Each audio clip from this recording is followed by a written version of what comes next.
আমার বাবা সারা জীবনই আসলে দেশের মানুষের জন্য কাজ করেছেন, সুতরাং আমাদের ছোটবেলার খুব একটা স্মৃতি নেই বাবাকে নিয়ে।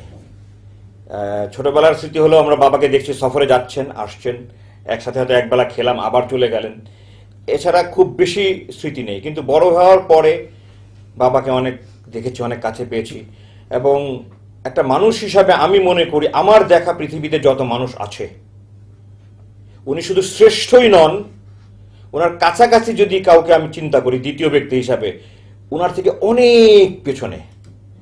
কারণ একটা মানুষের মধ্যে যতগুলো গুণ থাকতে পারে তার অধিকাংশ গুণের বিরল সমন্বয় অধ্যাপক গোলাম আজম। আমি আমার বাবা হিসাবে বাড়িয়ে বলছি না, অধ্যাপক গোলাম আজমের সংস্পর্শে যারা এসেছেন, যারা ওনাকে ব্যক্তিগতভাবে চেনেন জানেন এবং ওনার সাথে সামান্য সময়ের জন্য মিশেছেন, তারা এই কথা একেবারে বিনা বাক্য ব্যয়ে বলবে যে মানুষ হিসাবে অধ্যাপক গোলাম আজম এক জীবন্ত কিংবদন্তি। পিতা হিসাবে উনার মতো একজন দয়ালু, বিবেকবান, সুবিবেচক এবং অত্যন্ত বন্ধুসুলভ পিতা আমি কাউকে দেখিনি। আমি আমার বাবাকে অনেকটা চেষ্টা করেছি, কিন্তু আমি সামরিক বাহিনীতে থাকার ফলে অনেক সময় আমার সন্তানদের কাছে মনে হয়েছে যে আমি তাদেরকে একটু কমান্ড করার চেষ্টা করছি। আমার বাবাকে সেটাও কোনোদিন করতে দেখিনি। উনি কোনোদিনই ওনার কোনো মত আমাদের উপরে চাপিয়ে দেননি। উনি কোনোদিনই আমাদেরকে কোনো কিছুর জন্য উনি জোরে বকা দেননি, রাগারাগি করেননি, গায়ে হাত দেওয়া তো দূরের কথা। উনি মিষ্টভাষী, সদাহাস্য এবং সবসময় নরম সুরে আমরা যদি কখনো অন্যায় করি, ভুল করি, উনি আমাদেরকে বুঝিয়েছেন।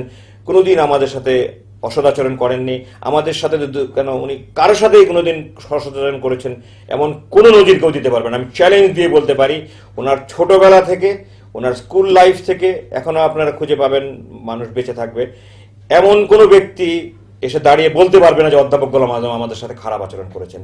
উনি মানুষের জন্য ওনার একটা দরদি মন আছে, উনি ইসলাম প্রিয় এবং উনি আল্লাহর দিন এই জমিনে প্রতিষ্ঠার জন্য ওনার সারাটা জীবন উৎসর্গ করেছেন। আপনারা জানেন ওনার প্রায় 138টা ছোট বড় বই আছে, কোরআনের তাফসীর আছে। উনি সারাটা জীবন নিজের জীবনটাকে উৎসর্গ করেছেন এই জমিনে ইসলাম প্রতিষ্ঠার জন্য, এবং আজকে শুধুমাত্র এই অপরাধেই এই 91 বছর বয়সে উনি আজকে 15 মাস থেকে কারাবন্দী। আমার জানা মতে পৃথিবীর ইতিহাসে আল্লাহর দিন জমিনে আল্লাহর দিন কায়েম করার জন্য এত বৃদ্ধ বয়সে আর কেউ কোনো ব্যক্তি কারাবন্দী ছিলেন না, উনি যেমন কারাবন্দী আছেন।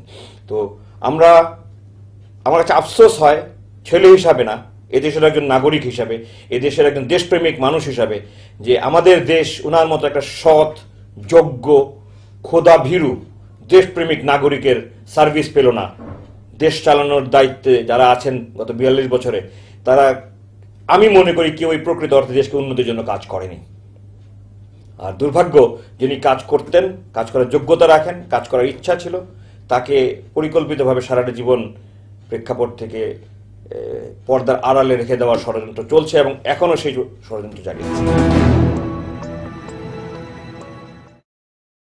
আমি দেশবাসীর কাছে অত্যন্ত বিনীতভাবে বলতে চাই, আমার বাবা অধ্যাপক গোলাম আজম যদি অপরাধ করে থাকে আপনারা বিচার করেন, ওনার বিচারের ফাঁসি হোক, আমরা হাসি মুখে মেনে নেব।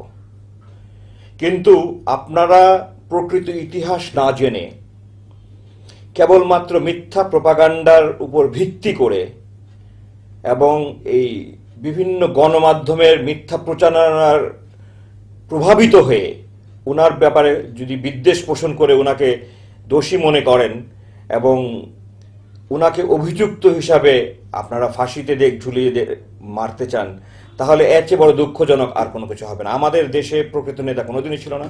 একটা নেতার যে গুণ লাগে, জ্ঞান, দূরদর্শিতা, প্রজ্ঞা, একমাত্র আমি দৃঢ়ভাবে দাবি করি যে ওনার সমকক্ষ এই দেশের মাটিতে আজ পর্যন্ত কেউ হয়নি। তো আপনারা ইতিহাস জানেন, আমার বাবা যদি 71 সালে প্রকৃতপক্ষে অপরাধ করে থাকেন আমি আমার বাবার বিচার চাইব। কিন্তু উনি 71 সালে অখণ্ড পাকিস্তানে বিশ্বাস করেছেন রাজনৈতিক একটা দর্শনের কারণে, কিন্তু উনার ওই অবস্থাতেও উনি শত সংকীর্ণতার মধ্যেও, শত সীমাবদ্ধতার মধ্যেও উনি দল মত নির্বিশেষে যেই ওনার কাছে সাহায্য চেয়েছে উনি সাহায্য করার ওনার সাধ্যমতো চেষ্টা করেছেন। গণমাধ্যম বা মিথ্যা প্রপাগান্ডা যারা করে তাদের দ্বারা প্রভাবিত হয়ে আপনারা ভুল বুঝে আজকে এতটা বছর যে ভুল করেছেন, আমি মনে করি আপনাদের সেই ভুল থেকে বেরিয়ে এসে প্রকৃত ইতিহাস জানুন, তারপরে আপনারা বিবেকবান মানুষ হবে, আপনারাই সিদ্ধান্ত নেন, আপনারাই বুঝতে পারবেন যে উনি 71 সালে ওনার ভূমিকা কী ছিল এবং উনি প্রকৃতপক্ষে দেশপ্রেমিক না দেশ দরদি কিনা